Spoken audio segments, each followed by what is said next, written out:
সোনোগ্রাফির ব্যবস্থা করলেন।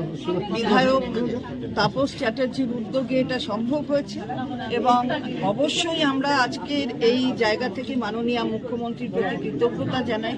তিনি নির্দেশ দেন, তিনি সম্মতি দেন, সেই কারণে এই ধরনের গ্রামীণ জায়গাতেও এত উন্নত ধরনের যে আপনার মেশিন, সেই মেশিনগুলো এখানে স্থাপন করা সম্ভব হয়। সুতরাং আজকে এখানকার মানুষ উপকৃত হবেন। শুধুমাত্র যে রাজারহাট না, অন্য জায়গা থেকেও মানুষ এসে এখানে উপকৃত হন, আশেপাশের যারা থাকে। আমি ধন্যবাদ আবার জানাই তাপসবাবুকে যে উনি মানুষের কথা ভাবেন এবং এই উদ্যোগ মানুষের জন্য নিয়েছেন। ডিজিটাল সহযোগিতা এটি আমাদের ইন্টারজেলার কাছে খুব গুরুত্বপূর্ণ। এটা ব্যাপার থাকবে এই অঞ্চলটা এমন জায়গা ঘিরে সংখ্যালঘু মুসলিম মানুষ, উদ্বাস্তু মানুষ, বাস যাদের গর্ভবতী মায়েদের ক্ষেত্রে আল্ট্রাসোনোগ্রাফি এত বেশি কষ্টই থাকে।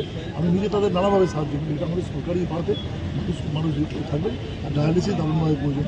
আমার পাশে বাণীব্রতবাবু আছেন, চেষ্টা আমরা আমাদের একটা কমিটির চেয়ারম্যান করেছেন। আমরা চেষ্টা করছি সার্বসার্টিকে যেন হয়ে যাবে। আমাদের যে ইনফ্রাস্ট্রাকচার আছে না হওয়ার কোনো কারণেই আমাদের হয়ে যাবে। একটা সংস্থাও ডায়ালিসিস চালানোর জন্য পেয়েছেন এবং সাকসেসটা ইন্ট্রোডিউস করা যাবে। আমরা যেহেতু এটা উদ্বোধন করে মানুষের কাছে আসছি, এখানে না গত আছে আমরা এটা করবো দুই জায়গায় আমার বিধানসভা দিয়ে খুবই আল্ট্রাসোনোগ্রাফি মেশিনের উপরে আমি সবার কাছে কথা প্রকাশ করছি। ধন্যবাদ জানাচ্ছি সুন্দরভাবে এই এলাকার ছেলে এখান থেকে বড় হয়েছে, এটা আমার দায়িত্ব কর্তব্যের মধ্যে বড়।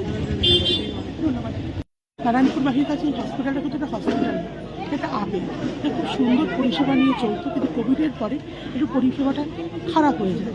মানুষের এটা নিয়ে খুব কমপ্লেন ছিল যে এত সুন্দর হসপিটাল, কিন্তু কোভিডের পরে আস্তে আস্তে একটু প্রবলেম হচ্ছিল। কিন্তু আমাদের বিধায়ক তিনি কিন্তু এত কড়া হাত এটাকে ধরে খুব সুন্দর পরিষেবা যাতে আবার চালু হয় তার জন্য এক্সরে মেশিন, ইউএসজি মেশিন এবং ডায়ালিসিস মেশিন তিনি আজকে মন্ত্রী চন্দ্রিমা ভট্টাচার্যের হাত ধরে এবং আমাদের মেয়র মাননীয় কৃষি চক্রবর্তীর হাত ধরে তার শুভ উদ্বোধন করলেন। এবং আমি আশাবাদী যে এই 3টি মেশিন এখানে সাধারণ অসহায় মানুষের কাজে আসবে এবং নারায়ণপুরবাসী সমৃদ্ধ হবে।